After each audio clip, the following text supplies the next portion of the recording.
Stephen Elliott's work, Coherent Breathing, really emphasizes and focuses on the diaphragmatic component of breath and the rhythm.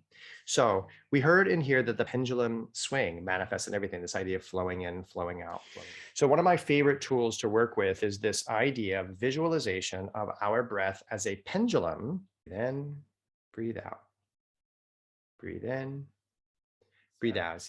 So what happens if I take that pendulum and I take it horizontally?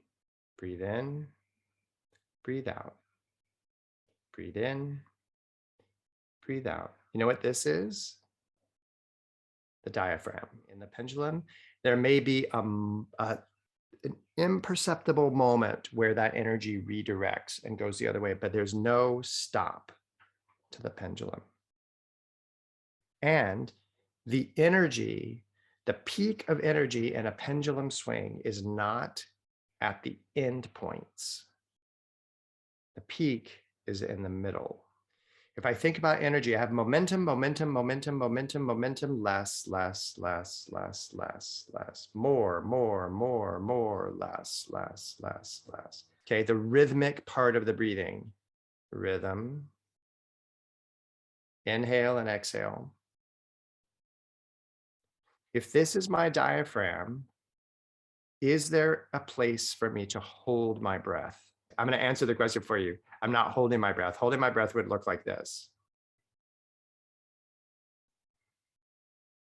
If the energy is peaking in my rhythm at the end point, that would mean my energy would look like more energy pushing toward the end, pushing, pushing, pushing, pushing, pushing toward the end, or pushing, pushing, pushing, pushing, pushing toward the end.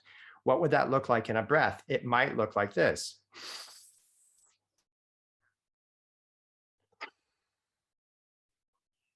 My energy is emphasizing the end point of my breath.